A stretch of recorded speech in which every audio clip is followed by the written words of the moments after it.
May 10, 1940. Belgium falls to the Nazis.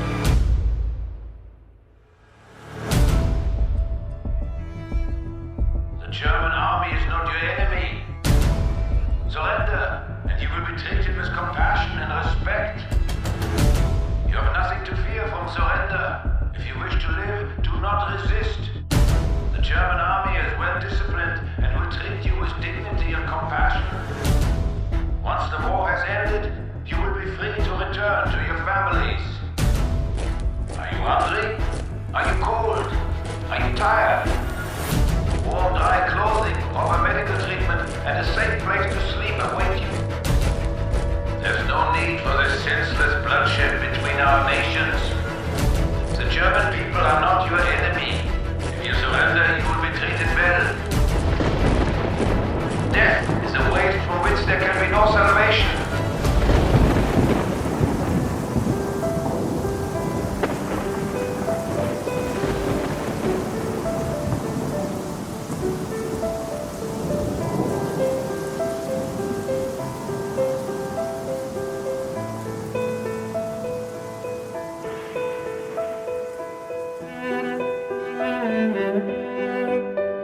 Jean-Michel Longchamp was born into Belgian nobility. He inherited the title of Baron from his father, Baron Raymond Charles Longchamp. At the outbreak of the war, Jean-Michel spent most of his adult life fleeing the Nazi regime as it conquered one country after another. He fled to Great Britain, where he was accepted for the fighter training with the RAF. Jean-Michel was posted to 609 Squadron RAF, and flying the Hawker Typhoons quickly made a name for himself as not only an able pilot, but a very aggressive one. A rumor comes from home that his father was captured by the Gestapo and tortured to death for conspiring against the Germans. In fury, Jean-Michel came up with a plan for revenge. He proposed his plan several times to officers. Here was the plan.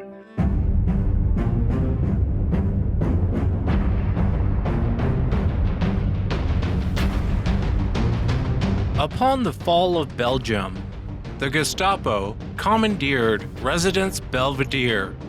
It was a luxurious Art Deco apartment building located at 453 Avenue Louise. The Gestapo were using it as their headquarters, and it was known that they tortured prisoners in the cellars.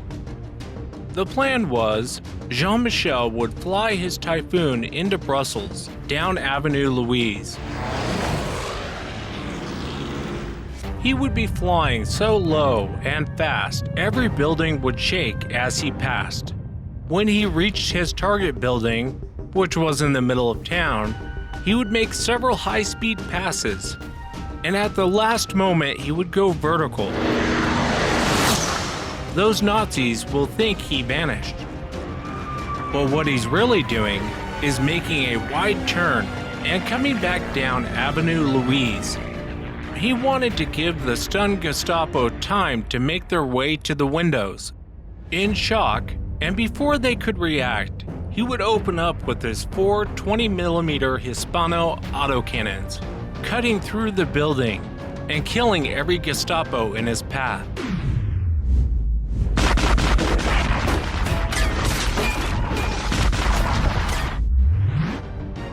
Then he would turn and head home. Every time Jean-Michel proposed this plan, he was turned down, and he proposed it many times. Little did his superiors know Jean-Michel wasn't asking. Let's call it a miscommunication.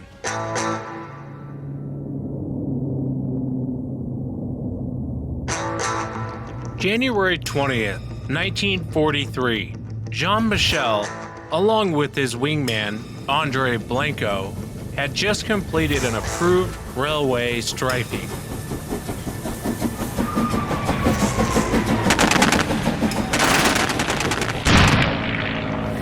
Jean-Michel ordered his wingman to return to base without him. He then turned to the southeast, heading for Brussels, which was about 50 kilometers away. this was not an approved mission.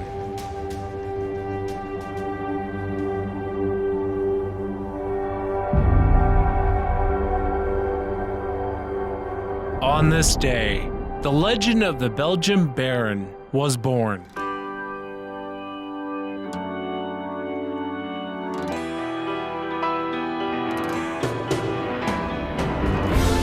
With the throttle wide open, the Baron flew down Louise Avenue, mere inches from the rooftops. Up ahead was the Gestapo headquarters. The Baron performed several high-speed passes, circling the building and shaking it violently. Then he went vertical and seemingly vanished.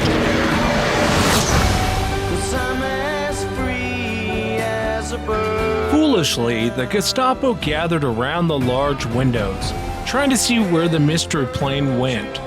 The Angel of Death had arrived.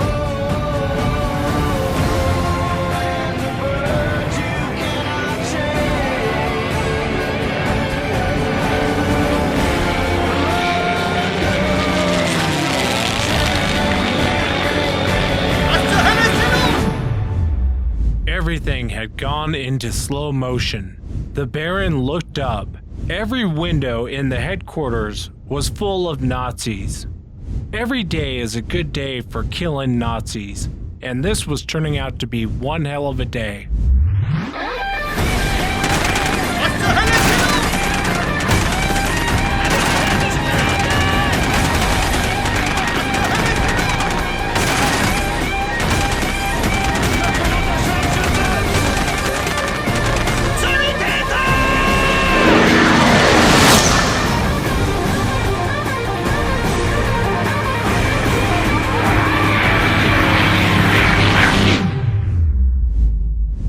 In the aftermath, there were over 30 dead Gestapos, including some high-ranking SS officers.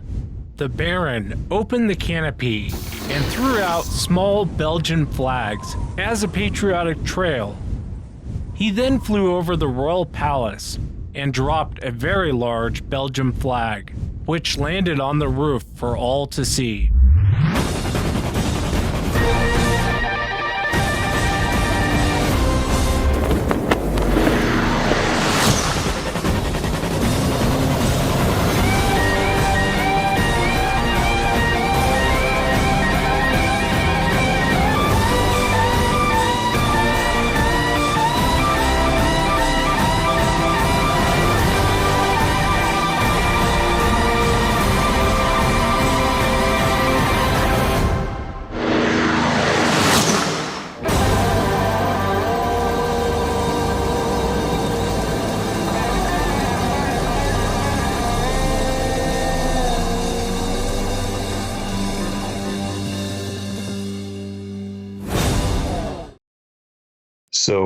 So if you've made it this far into this episode of the From the Shadows Midweek Howl edition, the non-paranormal part of the From the Shadows, then you've heard that's a great little story that our friend Wes Germer of the Sasquatch Chronicles put together. And we kind of, Wes is a friend of the show, and we kind of got to talking about how cool that was about the Baron, that story about the Baron. And Wes, who actually is a fan of the Midweek Howl, said he thought it'd be cool if me and the Howler dug into this story a little bit more and kind of took off a little bit from where he left off. And when I pitched this idea to you, Howler, I maybe you thought I was crazy, but no, I said let's talk about it right now, and you said no, let's do some research. Let's do this. Let's do that. There was some timing issues. Yeah. But as we dug into the story, it's a fascinating story about this guy. And I'm not even going to try to pronounce his name. Baron Longchamp. That's as good as I'm going to get. Just say that, because Baron it's a mouthful. It's a mouthful. As only the older Europeans could appreciate.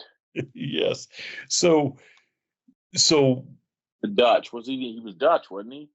No, he was Belgium. Well, Belgium is Belgium Dutch. Well, I think it's just one side of the creek. It's like saying, are you from Ohio or Indiana? They're pretty well the same, right?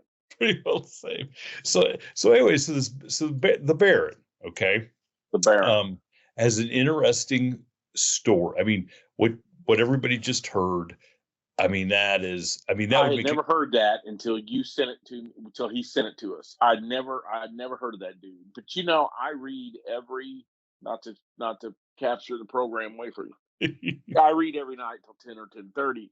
In the World War II things, especially if you're on Wikipedia and you start reading about some German dude, right?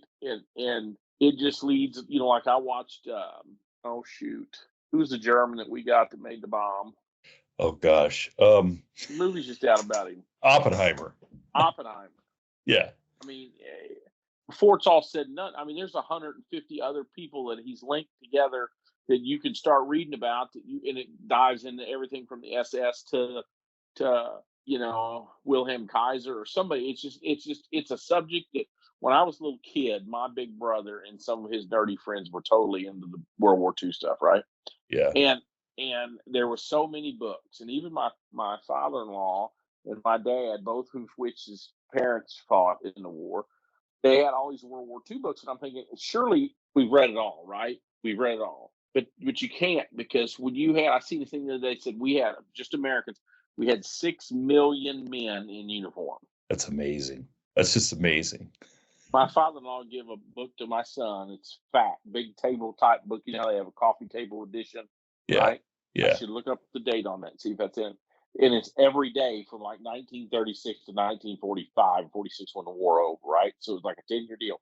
And there is stuff that went on every single day. So when I heard him say that story, I'm thinking two things. First of all, why did they shot the Nazis up? And then I realized the government and the military is just screwed up back then as it is today. And it's true. How many other dudes are out there that we don't? You know what I mean? How many other stories are out there? Oh, I think there's got to be thousands, right? Because you say that, and I grew up with a grandpa who fought in World War II, and and it wasn't deep in the heart of Europe. He was a paratrooper, and he kind of got there at the end, I believe. Yep. But he would, just the stories he told. And he's that generation who was always watching World War II movies. Yes. And he's anything that talked about World War II. And when you sit back, and I'm not a World War II historian by any means, but all the fronts that were going on between the different factions at the same time, and it would easily, I think it would fill 2 of those books that detailed, what went on day by day over those 10 years. I mean, just the story, how much of the attack at Pearl Harbor, and how they've done how many movies on that. And I'll bet there's 50 other stories of heroism or something. I wonder how many other stuff. I mean, there's got to be stuff that nobody knows about, right? Oh, absolutely. I mean, what do you think happened in the islands in the Pacific, or just the undercover secret stuff that happened? They're still uncovering in Europe and those other places, underground bases, tunnels, facilities. Now they're uncovering. They were known at the time probably, but they've been lost to history. Maybe not. Maybe. There's been the longest. There's been a unit active in Europe, EOD, an ordnance explosive demolition unit that's been activated since World War II. That's still active in Germany, because I don't want to say every day, but there's enough ordnance that they find digging basements or digging, they're going to build a new building or build a new water plant or something in Belgium or Holland or Germany, that they find all kinds of unexploded bombs still. I mean, I just read there was one, a couple of weeks ago, they found a big one. That's just, it's amazing. They fell in the ground when it was muddy or wet, you know what I mean, or whatever. Yeah. Well, and so this guy, the Baron. Now, the Baron. And I don't know, do we know this story because he really was, in the nobility or whatever in Belgium, right? I think I think I read, was he a direct descendant of, oh boy, what king was it? Gosh, see, I wrote it down and I didn't put it in our in our You notes. didn't put it in the show notes? I did I don't put it. do show Oh, notes. yeah, there he was. He was the grandnephew of King Huh? Leopold II. There Okay, you so go. his family was nobility in Belgium. And so some of the background of the story is that he got into it with a group of other pilots that when Belgium was, what did they do? Did they surrender to the Nazis or Yeah, basically? pretty well. I mean, they were overran. Some of those lower countries were overran so fast. I mean, it's kind of like tapping out. You know what I mean? Are you tapping out or did I beat you? It's kind of one and the same, right? Yeah. So it sounds like what was happening is the Baron and some of his other some of the other officers and kind of got together in France to try to rebuild the Belgium army, which I said to you, that just sounds crazy to me in this day and age that you go to another country to try to rebuild Didn't your you army. watch the Darkest Hour? Darkest Hour. What was the Gary Odom No, I did Winston not. Churchill movie? Oh Yeah, my gosh, watch that. I'll have to watch it. Okay. Yes, we want There's our army back because you're talking 250, 300,000 people being surrounded at one time. Yeah, and if we don't get them back, how do you replace that many people? there you go. Yeah. So it was kind of amazing to me just to read that part. And so then those guys kind of got pushed, had to leave France. They get captured trying to get back to England. Okay. And they all get thrown in prison. Well, he escapes. I don't know how many more of those guys escape, make it back to England. And he lies about his age to get into the Royal Air Force because he's because 28 is too old. 28 was too old. Yeah, 28 too old. 28 was too old. So he lies, and they probably knew he lied, and he, produced some paperwork, quickly becomes one of their top pilots. Okay. And so this plan he devised, which was, this is a gutsy plan. Okay. I don't know how far it was to fly into Belgium from where they were flying. Well, it's about the size of a postage stamp anyway. So. The size of a postage stamp. Well, but they're, those airplanes back then probably weren't as good as they are today. After I say that, there was sadly a crash today last night in Nashville where the guy didn't make it with his family. That's a whole different. Yeah. That's a whole different. So but yeah, they didn't have certainly. So anyway, this plan, I think, from reading was, that he kept trying to convince his superior officers, hey, look, I know think about it. This was 50 years, 65 years before Flight of the Intruder with, you know what I'm talking about? Flight of the Intruder with, gosh. You know what I'm talking about? I sort of know what you're talking about. Oh my gosh. Come on. It's a great. But anyway, so he has this plan. He's it's a 1991 thriller with William Dafoe in it. Oh gosh, William Dafoe. So this 453 Avenue Louise was if you see pictures of it, which go on and go Google Earth and see it right now. So it still stands. It really stands out in the neighborhood. Okay, it's the tallest building. It's kind of narrow. It looks like a Art Deco building compared to the rest of the architecture there. So his idea is it sticks out like a sore thumb. I know this area. It's full of Nazis. It's full of Nazis. And one of the driving force, not that just some of his family was still there, but that the rumor was his dad was captured by the Gestapo and tortured and killed in the basement of this building. And so that, along with, wanting to liberate Belgium, was his driving force. And it was kind of, you read there, like when he did this, it kind of gave the people of Belgium a surge of pride, because one of their own came back and kind of gave the Nazis the middle finger, and it kind of sustained them that, okay, we can survive whatever Yeah, this. all we have to do is kill some Nazis. Just kill some Nazis. We'll win. Yeah, that's the way you win a war, is killing the other people. Yeah. What did Patton say? Not dying for your country, but make the other poor son of a gun die for it. There you go.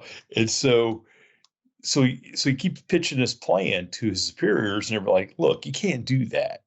Okay. So him and his other buddy, his other pilot. I never could figure out, why didn't they let him do it? Why didn't they let him do it? Yes. Because my guess is they probably thought it was their idea. That's the problem. It wasn't their idea. That's the way freaking governments work and bureaucracies. Wasn't their idea. Mm-hmm. Maybe so. But also maybe they thought it was a death mission, that he wasn't coming back, and he's one of their best pilots, So the day in particular. Nope. I stick with mine, man. Bureaucratic nightmare. I'm not going to let you do anything that makes you look good, because then they'll forget about me. So anyway, so what they were on was, they called it a rhubarb mission. I thought that was kind of a unique term to call, but him and this other guy were sent deep into Belgium to kind of like blow up trains and everything. And if you go do the research on this, there's some really cool like reenactments of this that are on, like, one of them's like on a video game program, and I don't know how they, like a flight simulator program or whatever. Yeah. And it shows these guys going in or what they suspected, they're shooting up trains and stuff like that. Basically, it was easy pickings. They wanted to be a thorn in the side of the Nazis, and take out the railroad, anything that helped the Nazis. They wanted to disrupt. And so when they get done, he tells the other guy, hey, you head on back, and I got something to do. And the cool thing is after, he has to fly. I don't know how he far. Left his wingman. His wingman left him. That was before the Maverick. Come on. You should have known better. Can't leave your wingman. Well, maybe he said, look, I don't want you going down with me or getting in trouble. So he flies out. What the distance? I think it was a significant distance to do this with no help, and he stayed low. Like you said, to keep from getting shot down. And the whole idea is, he makes one pass at the building, gets all the Nazis to come, look out the window, and comes back around and just shoots them all. And he does it so good that he doesn't even, from some of the articles I read, he doesn't even hit any of the buildings on either side of it. You should see, though, it's such a narrow building. You'd think there'd just be some. It's still probably half a block wide or something. So you're trying to shoot something that's 100. I don't know. I could. You know what I mean? I couldn't do it. What are you talking about? And they said that the building, he did such a good job on the building. It was 6 weeks before they could even use it again. But and the reports were that he killed like 30 guys, a couple high-ranking officers. Of course, the Nazis come out and say, "Oh, he only killed 2 people or 4 people or whatever." They're downplaying it. But they're known for their honesty.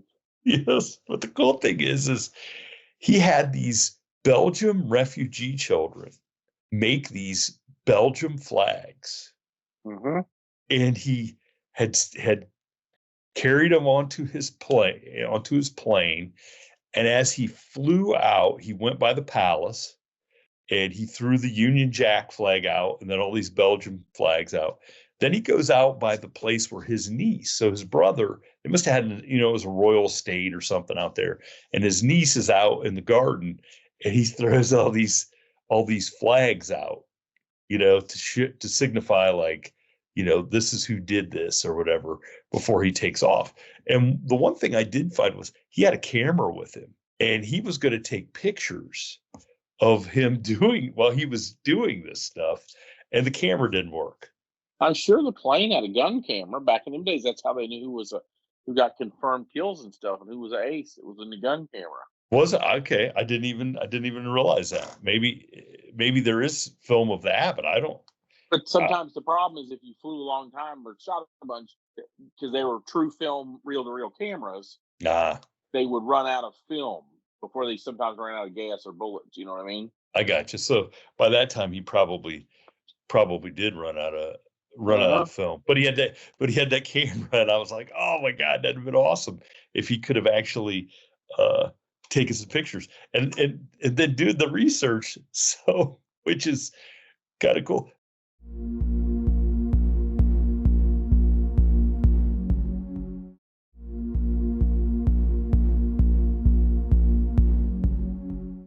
That niece, okay, so that niece, who I don't know how old she wasn't very old, went on to become the mistress of, oh gosh, who was it? The mistress of King Albert II. And they had a daughter in 1968 that just 2 or 3 years ago was finally recognized by King Albert II as his daughter. Did you see any of that stuff? I read part of it, but I just, which I found fascinating. It brought me down a little bit. Well, it made me feel good that she finally got her just, Is just it? yeah. Would you be a curse to be related to all those? Well, I don't know. So, but I mean, they're all hero. I mean, this guy's a hero. Your uncle's a hero, And so he gets back, and obviously, like we kind of said, his buddies all thought he was great. The superior officers did not like what he had done.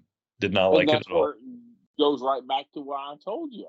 Dude. Yeah, because it wasn't their idea. It wasn't their idea.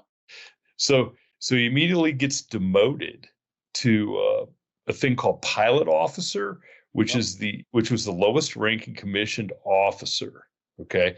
Now, the ironic thing is that even though he was demoted and they basically said, look, you shouldn't have done that, on his birthday, on May 31st, he was awarded the Distinguished Flying Cross, which is that's the big deal, right? Like that's the highest thing. It is today, so I could only imagine it was back in them days. Yeah.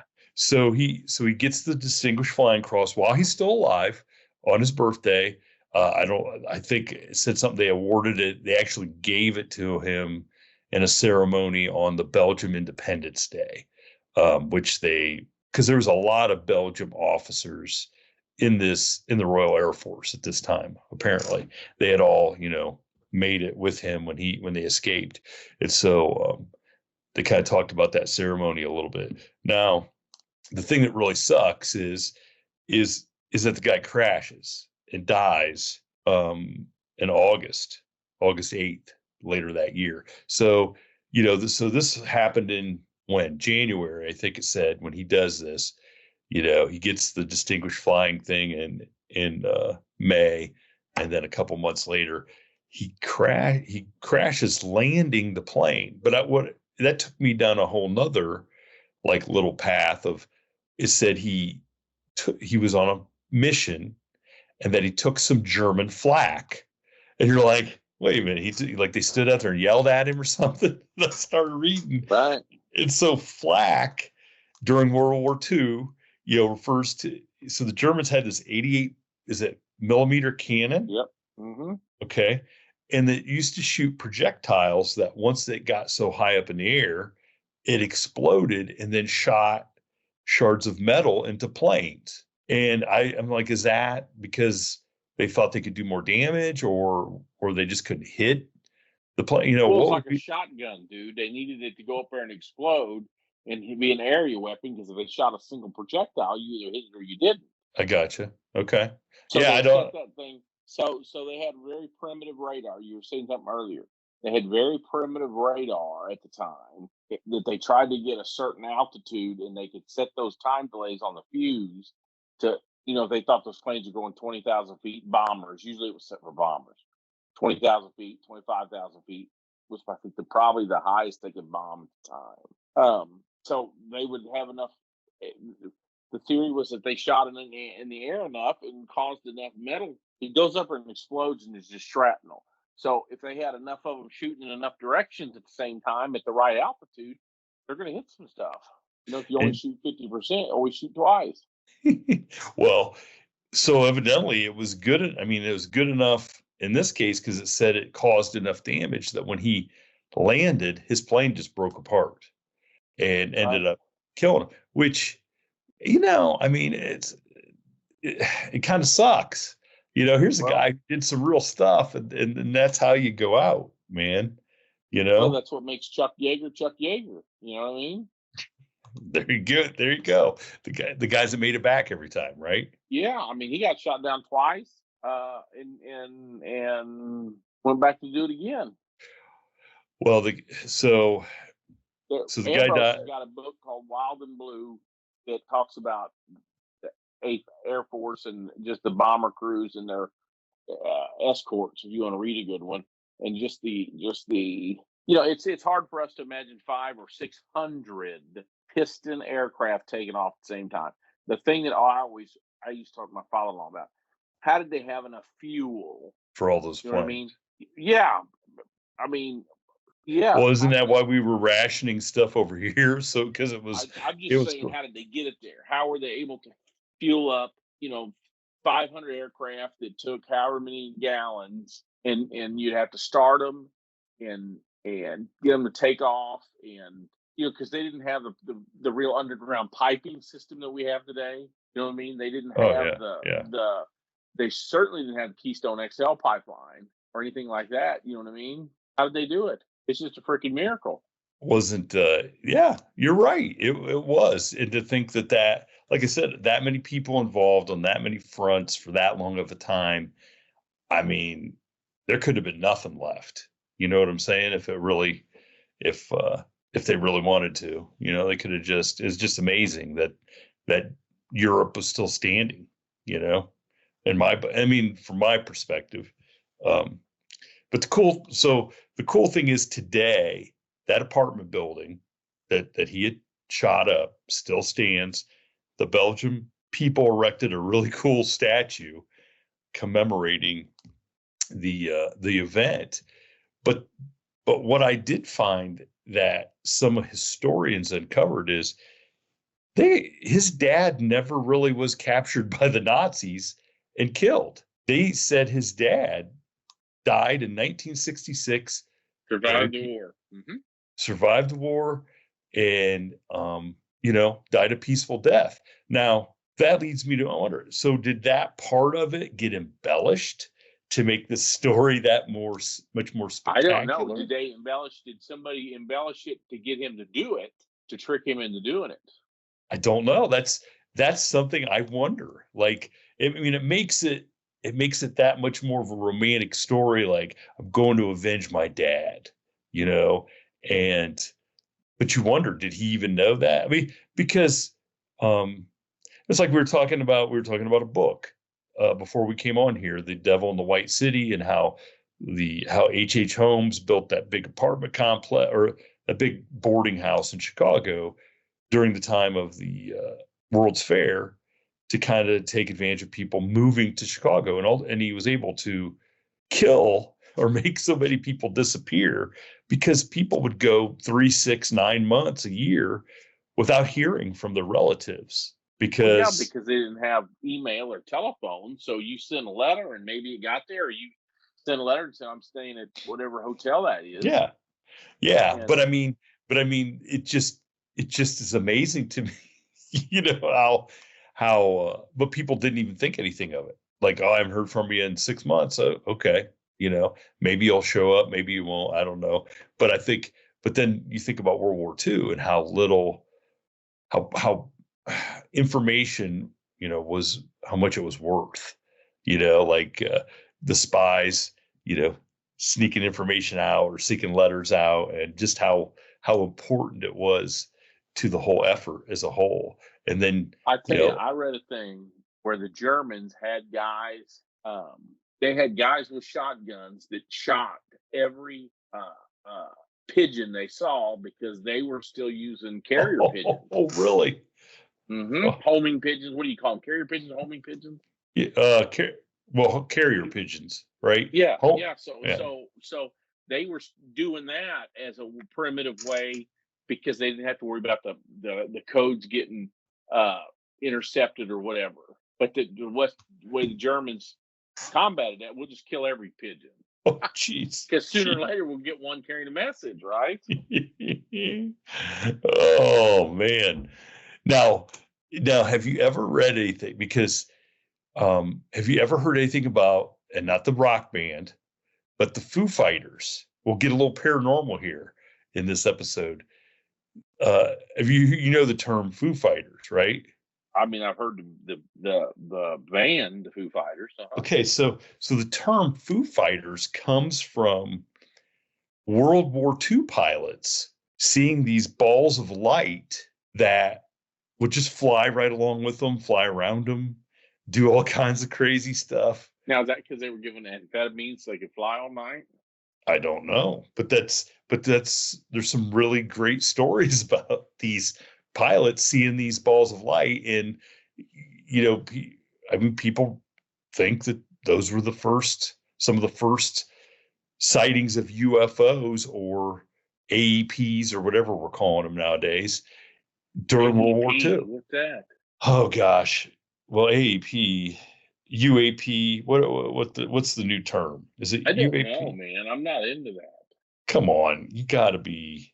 The only aliens I know are the ones Trump are trying to beat back. I don't know.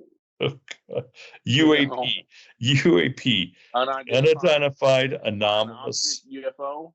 No, UFO is unidentified flying object, and UAP is an unidentified anomalous phenomenon, which they changed it to UAP from UFO because they thought UFO sounded kind of corny and funny, and people wouldn't take it serious. So that's just typical government bullshit right there. I don't like what you called it, so I'm going to be so smart. I'm going to rename it something. Well, they're the ones that actually probably were behind the UFO thing in the beginning, because they wanted people to be laughed at or made fun of when they said they saw a spaceship, because they didn't want people getting too close to what was going on, because they didn't know what was going on. So they still don't know what's going on. I would like to think that they do, but having had many conversations with you off the air about your time in the government and the fact that I work for the government. The government's not the problem, it's the people that work there. Well, okay, there you go. The people that work at the government just don't know.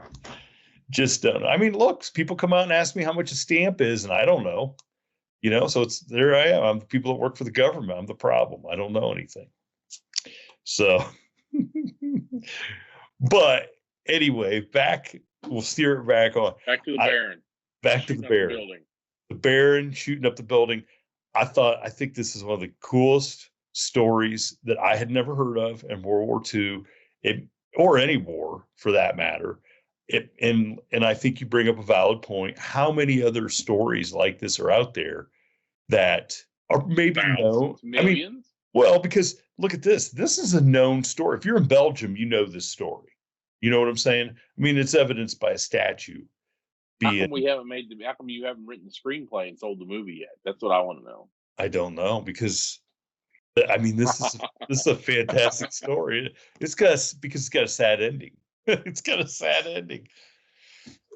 I don't know that I don't know anybody's buying that sad ending of him crashing and dying. That's terrible. But well, if he survived it, they'd write it to where he crashed anyway and get some, you know what I mean? Yeah. They take creative control over it and make it what they want anyway.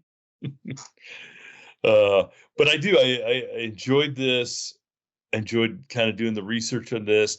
I'm glad Wes, and we've kind of talked about this. He likes doing some of this other stuff. I want to go to the building. I know. Well, how close? Well, you're going to, where are you going at the Spain. end of the week? I'm nowhere near it, man. Nowhere near, dude. Spain. I'm going south of Spain. So Gibraltar is a long way from there. Tell them, just make a detour, historical detour. That's like saying you want to go see something in Cleveland and you're going to St. Louis? Atlanta. No further than that. Probably you're going to Pensacola. Well, I hope. Here's what I want. I want one of our listeners to send us a picture in front of this I know we got listeners over there in Belgium, Sweden, all those places. Though Sweden's probably not close to Belgium. Belgium, is it? Well, dude, It's all Europe. huge You told me Europe is small, right? I mean, come on. in some ways, but it's not.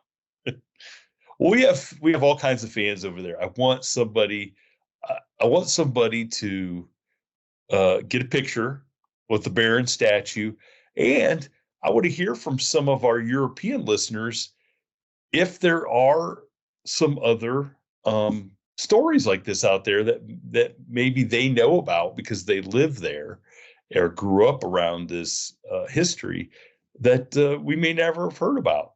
Might be cool to do another story on somebody else. What do you think? I think I think that should start a whole new. Okay, so I was wrong. It's not that far. It's only 20 hours and 42 minutes by car, or 2,038 kilometers. Is there 2 kilometers a mile? Oh boy, I don't know. I gave up on the metric system. Well, I guess I'm going to have to convert this. Is that from Spain or is that from Sweden? That's town to town. From where I'm going to be to where he shot the building up. I left the point off, so I'm going to be 1,266 miles away. Oh, that's not too bad. No, yeah, but it's probably too far to drag the family just to go see a statue. Yeah. I said Cleveland to Pensacola. Can't spell it. They spell Pensacola. Florida. Okay, I'm only 300 miles off. It's only 963 Cleveland to Pensacola. So it's going to be like Cleveland to Tampa, maybe a little further. Yeah, a good day's drive. I'm still not close enough. I'm going to have to go even further. Okay. Cleveland to Fort Myers. Fort Myers. There I go, 1216. So I'm within 20 miles. There you go. So it's like going from Cleveland to my parents. So there you go. There you go. Well, I hope everybody. What I like about when you go to, I really encourage to travel, foreign travel, international travel. I know, I kind of grew up in the country where people are against it. My youngest boy doesn't want nothing to do. He thinks everything's great in America and there's no reason to go anywhere else. And he's true. I mean, in a sense, he is true. That there is an extension of us there. When I say us, I'm talking about the Anglo-Saxon. How do I say this politically correct? Our forefathers came from those places, right? So when you go through some of them, there's a lot of things. There's a lot of Versailles. There's a lot, there's a lot of towns named the same name. Yeah. And I really like. We used to go to a hotel in Amsterdam we called it the Krat. I can't pronounce it. It was the Gestapo's headquarters in Amsterdam. So they had a whole place in the second floor that you could go and had all these pictures of it, of the occupied troops, you know what I mean, of its World War II history. Because when the Germans took over Amsterdam, they, I guess, decided what buildings got to be their headquarters. And